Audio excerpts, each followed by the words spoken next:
Bom dia a todos.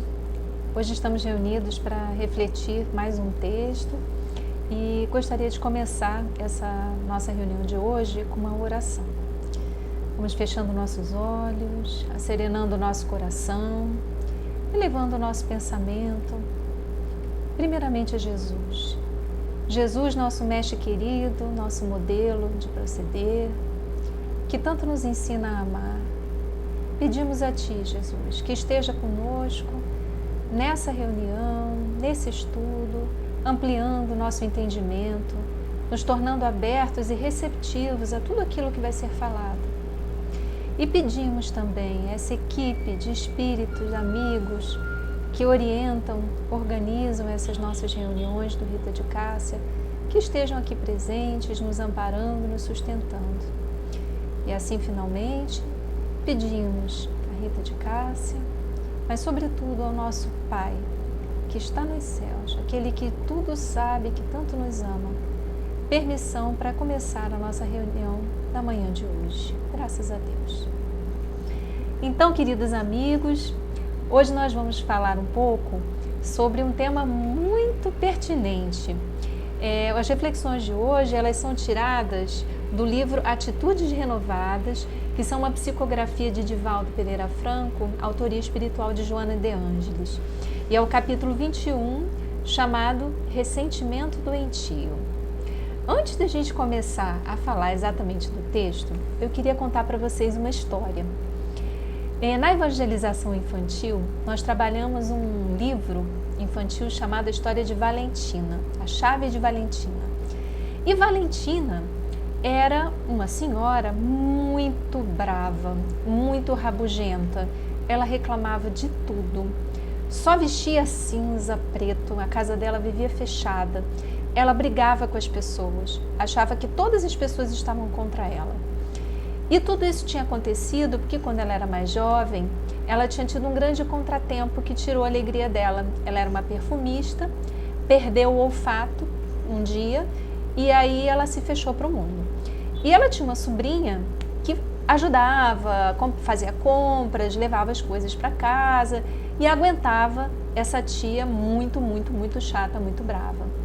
Aí não vou contar a história inteira, mas para encurtar, ela tem uma experiência um dia com um espelho em que sai uma personagem do espelho, toma chá com ela e chama ela para entrar no espelho. Quando ela entra no espelho, ela vê uma cabaninha e nessa cabaninha tinha um bebê. Esse bebê tinha uma roupinha escrito Tina e estava muito machucado, muito triste, chorando, sozinho, não tinha ninguém para acolher, né, nem para consolar. Aí ela vai, pega essa criança pequena, ela acolhe, dá banho, trata e assim ela cuida dessa criança ferida que na verdade era ela mesma. Quando ela volta do espelho para a sua vida, ela volta diferente. Ela volta com cores, ela volta com uma percepção diferente das pessoas, ela volta a sentir o cheiro das coisas. Então, é uma história, obviamente, uma grande fábula, né? Mas que tem tudo a ver com esse texto de hoje. Porque todos nós conhecemos uma Valentina, né? São pessoas que reclamam de tudo, nada tá bom, que são agressivas, buscam até briga mesmo, provocação. Se alguma coisa sair diferente do que elas gostariam, do que elas previram, elas reclamam e jogam bem na cara. E é reclamação. Essa reclamação, quanto mais uma amargura em relação ao mundo, são pessoas que a gente conhece, muitas vezes na nossa própria família, né? Nesse caso, nesse capítulo 21, a Joana fala que essas reclamações contumazes fazem parte de um comportamento que procede de fixações egóicas. Vamos entender primeiro fixações egóicas, né? Ego. O que é o ego? O ego não é uma coisa ruim. O ego faz parte da nossa psique. Quando nós encarnamos, nós precisamos de um corpo físico, né? Um corpo de relação, que é a nossa forma física. Quando estamos no plano espiritual, temos um corpo espiritual, o perispírito, é a nossa forma no plano espiritual. O problema é quando o ego se identifica com essa forma. Ele acha que nós somos aquilo, os nossos padrões de emoção, a nossa situação financeira, as nossas posses, as nossas crenças, às vezes até coletivas, né? Religião, nacionalidade, raça. E como nós nos identificamos com essa forma, nós acreditamos que nós somos aquilo. Isso é um grande problema, porque isso gera um estado permanente de insegurança. O ego, na verdade, é a parte da nossa psique que nos ajuda a raciocinar, a tomar decisões. O objetivo seria nos proteger. Só que quando esse ego deixa de ser servidor e passa a ser o rei, o que acontece é que a pessoa começa a entrar num ciclo vicioso. Ela está sempre insegura, se comparando com os outros. Ela precisa se afirmar, ela precisa de aprovação, né? E isso ela faz de diferentes formas. Quando esse ego ele fica doente, nós temos uma situação de supremacia do ego que configura o egoísmo, né? O egoísmo, a pessoa é o centro do universo e as coisas estão em torno dela. Então, pode gerar um egoísmo material, um egoísmo emocional, mas isso é uma coisa que nós verificamos e muito frequente, não é mesmo? O ressentimento, então, ele é uma fixação egóica. Ele vem de uma referência excessiva do ego. Tudo em relação a você. Então, eu me comparo com o outro. Eu preciso estar com a razão para eu me afirmar, para o meu ego se afirmar. O ego é inconsciente, mas ele é personalista. Ele leva tudo para o pessoal. Então, como a emoção subjacente que governa as atividades do ego é o medo, essa insegurança é permanente. Então, a pessoa é um ciclo vicioso que se retroalimenta. Mesmo que o indivíduo pareça confiante, na verdade ele tem uma ferida interna grande, que nem aquela menininha, criancinha lá da Tina, da história da Valentina, que ela, como não sabe lidar com isso, ela fica procurando no meio externo uma fixação para conseguir se ver, se afirmar. Só que isso aí gera sempre um vazio. E esses ressentimentos, essas queixas, eles têm um problema, eles geram toxinas emocionais. Essas toxinas emocionais, elas vão embotando o perispírito. Né? Nós vamos falar mais adiante das consequências do ressentimento e do rancor. Mas à medida que esse ressentimento vai se acumulando, vai se acumulando, vai se acumulando, ele se cristaliza. E ele, quando se cristaliza, a gente chama isso de um estado de rancor. A pessoa desenvolve um rancor. E vocês podem ver que muitas vezes ele é dirigido contra uma pessoa, uma situação, mas a pessoa guarda mágoa de qualquer coisa que saia do seu controle ou que esteja ferindo aquilo, o seu amor próprio, a sua autoestima, onde se conclui que é do orgulho, consequentemente do egoísmo.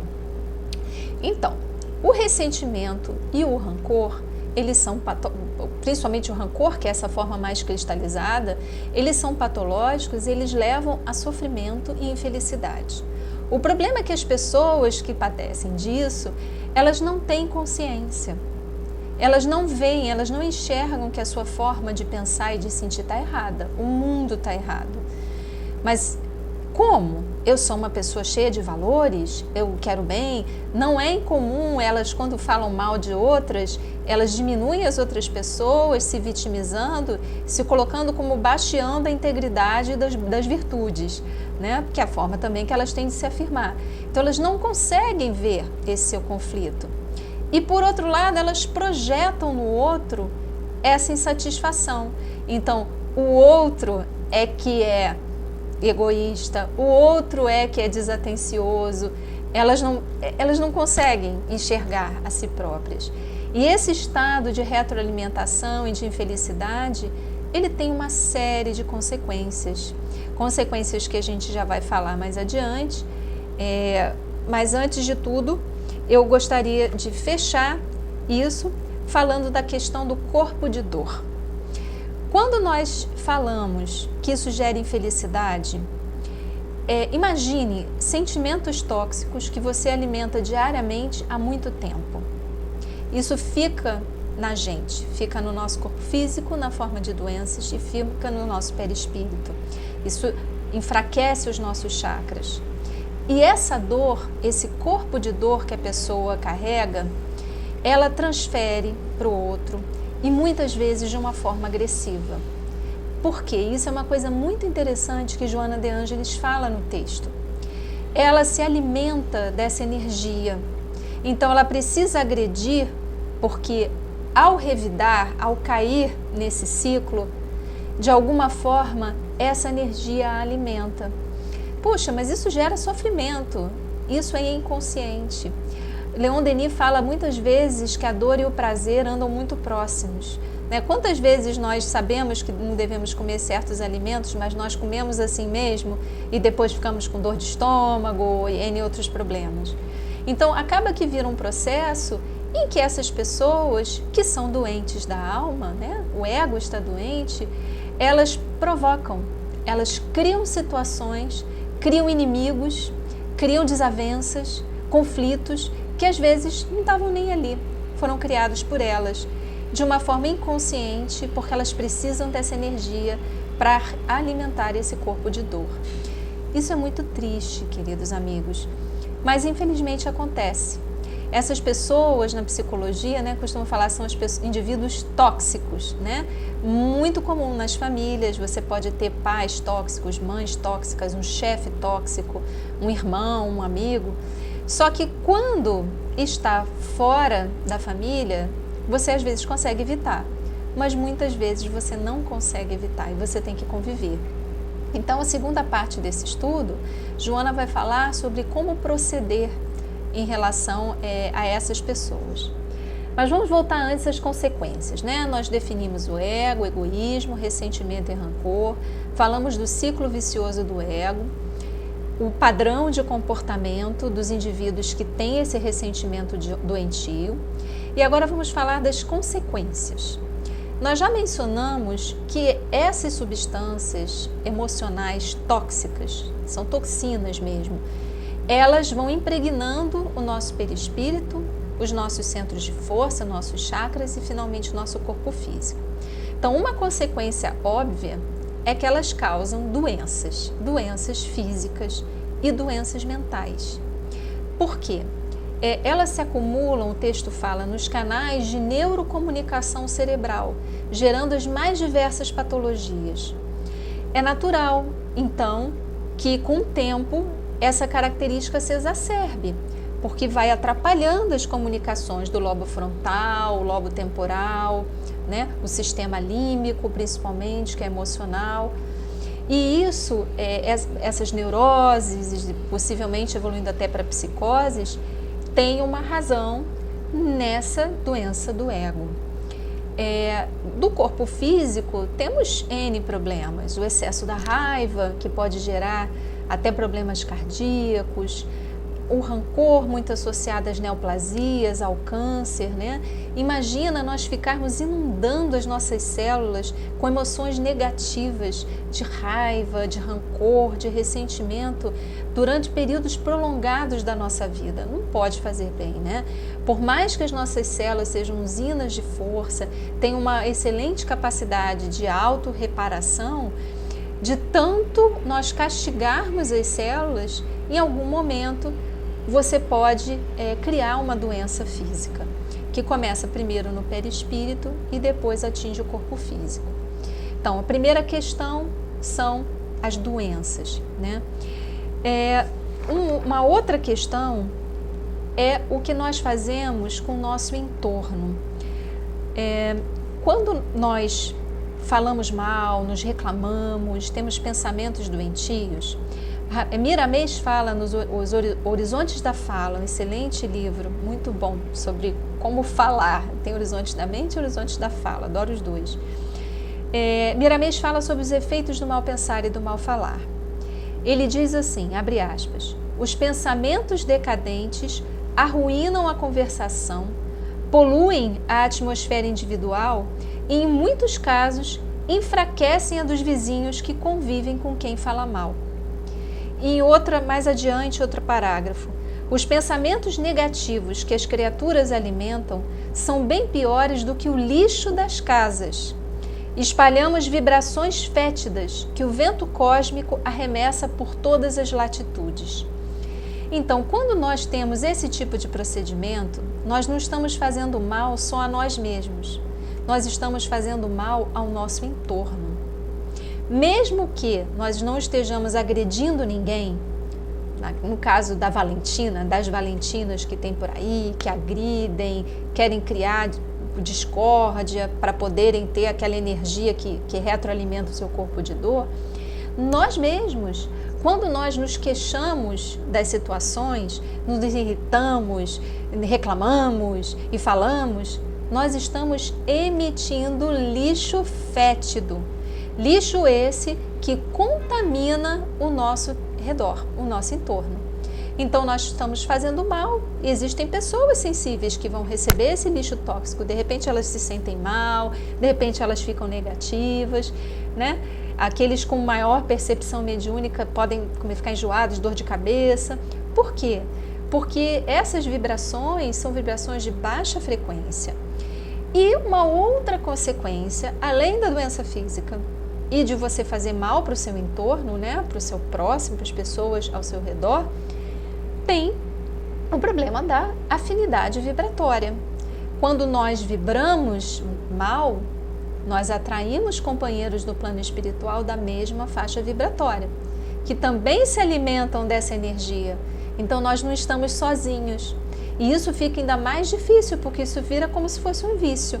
Da mesma forma que os alcoólatras bebem e esses espíritos com problemas também afinizados ao álcool continuam mantendo a pessoa que bebe no seu vício para eles continuarem tendo essa energia, esse prazer, dessas emanações de quando a pessoa bebe, a mesma coisa dessa pessoa que permanece nesse processo vicioso de reclamação, de ressentimento, de mágoa. Então, ela vai se afinizar, obviamente, com espíritos afins. Ela vai se afinizar com espíritos afins, é ótimo. Ela vai se afinizar com espíritos que comungam das mesmas opiniões e vão ficar naquela simbiose patológica e elas não saem desse processo, principalmente porque elas não têm consciência do que está acontecendo com elas, dessa doença do ego.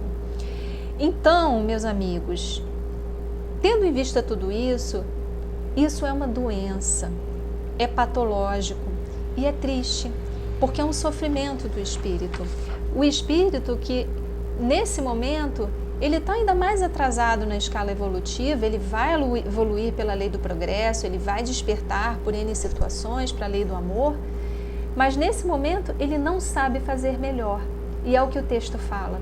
Nós temos que ter esse olhar amoroso, esse olhar de compreensão, de cada um só dá o que tem. Nós não podemos esperar dessas pessoas que elas sejam leves, amorosas, gentis, caridosas, porque elas não conseguem, elas não sabem. A sua psicologia, o seu psique não trabalha dessa forma. Então nós, sobretudo nós espíritas, que já temos essas advertências do Cristo muito grandes, nós vamos falar mais adiante sobre o que o Evangelho diz sobre isso, nós temos que ter esse olhar. Porque se nós julgarmos esses ressentidos, nós também já não fizemos isso em outra vida ou nessa vida. Nós não somos perfeitos, né? Na mesma medida que nós julgarmos, nós seremos julgados, né? Nós sabemos. Então a gente tem que ter esse olhar de não julgar. Por outro lado, o texto fala que nós não devemos ser passivos, deixar rolar. Não é assim. Nós temos que ter tolerância, bondade, ouvir, acolher, sem nos influenciar, que é difícil, é um exercício muito grande de você ser um lírio no pântano e não se sujar, né? Porque, como eu falei no início, muitas vezes nós somos obrigados a conviver com essas pessoas, nós não estão na própria família, né? Às vezes um pai, uma mãe, uma pessoa muito próxima. Então nós temos que ter muita, muita, muita paciência. Então Joana fala nessa parte final do seu texto que existe um antídoto para isso, um antídoto, que é o amor incondicional, irrestrito. Puxa, o que é amor incondicional e restrito? O amor incondicional é aquele que vai perdoar, o perdão incondicional é aquele que vai perdoar independente da pessoa estar certa, estar errada, independente da gravidade do que aconteceu, do tempo com que isso se estende, porque nós enxergamos além. Existe no Evangelho, se não me engano, no capítulo 12, Amai vossos inimigos, que fala que quando nós temos a visão do todo, nós temos a visão da vida futura, né, do plano espiritual, que é a nossa real pátria, que aqui é transitório, nós entendemos que isso é temporário e é inclusive uma oportunidade que nós temos de desenvolver uma série de virtudes em nós mesmos.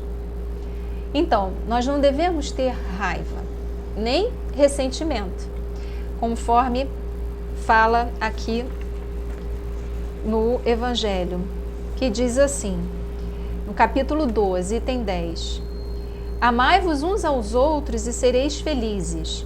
Sobretudo, tomai a tarefa de amar aqueles que vos inspiram indiferença, ódio e desprezo. O sacrifício que vos obriga a amar aqueles que vos ultrajam e perseguem é penoso, mas é precisamente isso que vos torna superior a eles. Se vós os odiais como eles vos odeiam, não valeis mais do que eles. Então, a primeira questão é a questão que Joana disse, da gente não julgar, da gente não ter raiva, ódio, a gente entender que eles são doentes, doentes da alma. Segunda coisa que ela fala, em relação aos ressentidos, ao próximo, depois vamos falar de nós mesmos, é que nós temos recursos. Nós podemos usar o escudo da oração. Então, elevar o nosso pensamento ao alto, pedir ajuda ao nosso anjo da guarda, pedir que Jesus nos intua, nos dê a paciência. Se nós vamos ter contato com aquela pessoa em particular, nós imaginarmos envolvidos num manto de amor, podemos visualizar ele mesmo. E quando estivermos lá, já chegamos protegidos, conectados com o alto. Quando a pessoa vier com as farpas de veneno, imaginar que elas batem no nosso campo, que é puro amor, e se dissolvem. E nunca revidar, não deixar essa animosidade atingir o nosso coração, porque esse é o objetivo, para a gente retrucar com negatividade, com raiva, com ódio, que lembra, retroalimenta o corpo de dor. Então, se caiu para o chão, dissolveu, nós vamos só acalmando, acolhendo, mudando de assunto. Obviamente, dentro do possível, né, evitar estar com essas pessoas quando nós estamos desequilibrados, mas, conforme eu falei, tolerância, a bondade, a compreensão, ter a visão maior e a oração, porque a oração vai nos fortalecer para que nós saibamos lidar melhor com essas questões que às vezes são muito complicadas. Mais ainda, vamos falar um pouquinho do que o Evangelho diz sobre isso. No item 2, ele diz assim: Amigos, lembrai-vos do capítulo 12, o amai vossos inimigos, item 2. Amigos, lembrai-vos desse preceito, amai-vos uns aos outros, e então, ao golpe dado pelo ódio, respondereis com um sorriso, e ao ultraje pelo perdão. No item 3, amar os inimigos é não ter contra eles nem ódio nem rancor, é perdoar-lhes sem segunda intenção e incondicionalmente o mal que nos fazem. Conforme nós falamos, é o perdão incondicional que Joana já estava falando, né? Que é saber, eles fazem isso, perdoa, eles não sabem o que fazem, foram as palavras de Jesus, né? É exatamente isso, essas pessoas fazem porque estão doentes. Lembrando que muitas vezes essas pessoas tóxicas com quem somos obrigados a conviver, elas são instrumento para a nossa melhoria. Olha o que diz no item 4. Para o crente, mas para o espírito sobretudo, a maneira de ver é diferente. Sabe que as maldades das quais é alvo fazem parte das provas que deve suportar. Se ele não se queixa das provas, não deve murmurar contra aqueles que delas são os instrumentos. Em lugar de se lamentar, agradecer a Deus por experimentá-lo e agradecer a mão que lhe fornece a ocasião de provar sua paciência e resignação. Então, Joana, ela fala o que Jesus nos diz no Evangelho, e não poderia ser diferente. Existe a doença, faz mal a si, faz mal aos outros. Só que nós que estamos diante desses ressentidos, nós temos que ter uma atitude de amor e de gratidão, porque vamos treinando nossa resignação, nossa paciência, nossa tolerância, nossa bondade, e não é fácil mesmo. Quem tem alguma pessoa tóxica na família sabe. Só que esse olhar amoroso, ele é um antídoto. Eu acho essa palavra muito legal, porque antídoto é a cura, né? Ele dá, como diz no texto, uma sensação de dever cumprido, uma sensação de que fui mais forte, consegui me equilibrar, né? E assim nós também vamos pedindo por essas pessoas, intercedendo por elas, porque essas orações, essas vibrações positivas podem também de alguma forma ajudá-las, né? O plano espiritual sempre tenta ajudar a todos nós, né? Então, eu queria lembrar também da oração do Pai Nosso, que nós não falamos, né? O que nós dizemos?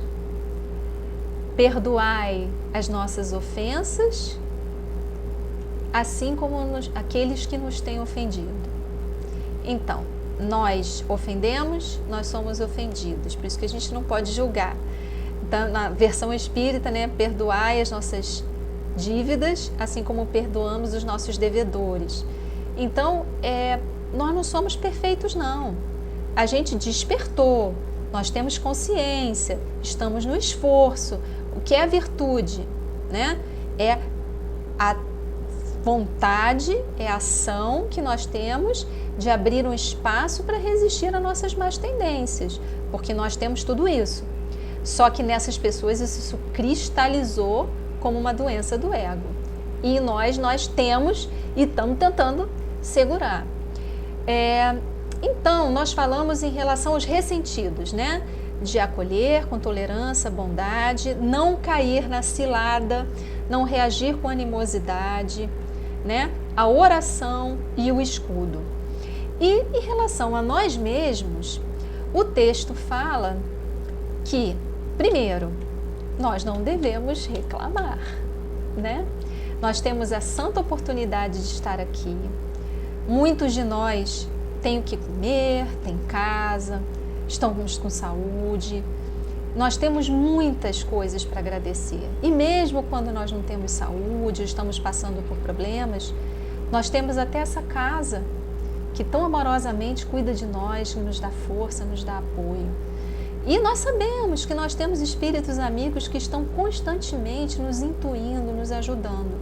Então, nós nos conscientizarmos de evitar ao máximo, quando sentimos que fomos contrariados ou coisas ruins aconteceram, evitar reclamar. Porque, como nós falamos, nós fazemos mal a nós mesmos, nós acumulamos toxinas, nós pioramos o nosso entorno. E existe uma passagem que diz que é nossa responsabilidade fazer a harmonia do nosso entorno. Nós somos co-criadores. Nós temos essa tarefa de ajudar a melhorar o planeta. Agora, se nós ficamos reclamando constantemente, irritados, nós estamos produzindo um lixo mental que está se acumulando na psicosfera. Então, da nossa parte, lembrar o que Chico dizia, né? Se não for uma palavra para elevar ou para consolar, melhor não proferir.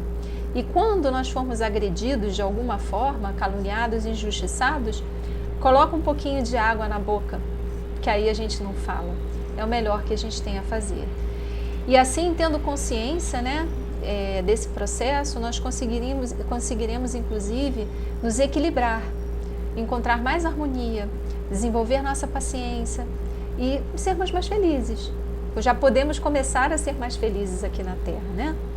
Então, a mensagem para levar para casa hoje é a seguinte: o ressentimento e o rancor são doenças do ego, são patológicos. Eles fazem mal ao indivíduo e àqueles no seu entorno, ao seu redor. Evitar reclamar, julgar e se vitimizar são profilaxia de desequilíbrio, de doenças físicas, bem como ajudam a tornar a vida mais leve e ajudam o convívio social. Nós gostamos das pessoas que ficam sempre reclamando e negativas, ou nós preferimos aquelas que têm bom humor, que têm alto astral, que estão de bem com a vida, né? Quem nós queremos ser? Eu quero estar certo ou eu quero ser feliz, né? E se nós precisamos, por fim, conviver com essas pessoas tóxicas que têm esse ressentimento doentio, não se deixar manipular. Entender que esse é um processo patológico do outro, não é meu. Então a gente não tem que se sentir culpado, né? Não cair na manipulação, mas, sobretudo, não reagir com animosidade, com raiva, com ressentimento, para não manter o ciclo vicioso que é o que alimenta essas pessoas. E assim nós vamos conseguir nos equilibrar e não nos desequilibrar, né? Às vezes ajudar até a equilibrar a própria pessoa naquele momento. Em segundo, orar por elas, fazer um escudo quando a gente estiver em contato com elas e ser grato, porque elas são um instrumento do nosso desenvolvimento moral. Assim nós vamos aumentando a nossa tessitura espiritual, vamos ficando mais cascudos do bem, para não nos desequilibrar em situações outras do nosso dia a dia. Então, meus amigos, para finalizar, vamos pensar na oração de Francisco de Assis, quando ele diz para nós sermos um instrumento da paz de Deus. Onde houver ódio, que eu leve o amor. Quando eu receber o ódio, que eu responda com amor. Onde houver ofensa, que eu leve o perdão incondicional que Joana fala. Onde houver discórdia, que eu leve a união. Isso requer um esforço. Que eu procure mais consolar que ser consolado, compreender do que ser compreendido. Então, que nós possamos refletir sobre essas palavras e tentar praticar isso no nosso dia a dia. Para finalizar, seguir o conselho de Joana no texto, que diz assim, abre aspas, assim sendo, ama seu irmão do caminho, o samaritano da parábola, o sireneu gentil, e descobrirás que o ressentimento é morbidez, que já não existe mais na tua conduta cristã e espírita. Que assim seja, amigos queridos, que nós possamos desenvolver essa nova atitude conosco mesmos, de não reclamar, não falar mal em relação ao próximo, que nós estaremos contribuindo para a psicosfera do planeta, para a nossa evolução moral e para a nossa própria felicidade. Então, assim, chegando ao final dessa nossa reflexão de hoje, nós vamos agradecendo a esses queridos amigos espirituais que estiveram conosco, nos auxiliando, nos intuindo, trazendo muita paz, acreditando que todas essas palavras serão fixadas na nossa mente, mas sobretudo no nosso coração, para que possamos praticar nas nossas vidas, nas nossas famílias, nos nossos trabalhos. Pedindo a Rita de Cássia e a Maria, Mãe de Jesus, que nos envolvam, nos abençoem nesse dia, nessa semana, para que permaneçamos em harmonia, tranquilos e motivados. Ao nosso Mestre Jesus, que seja o nosso guia. E assim, pedimos permissão ao nosso Pai, a esses espíritos organizadores dessa reunião, permissão para terminar esse estudo da manhã de hoje com muita paz no coração.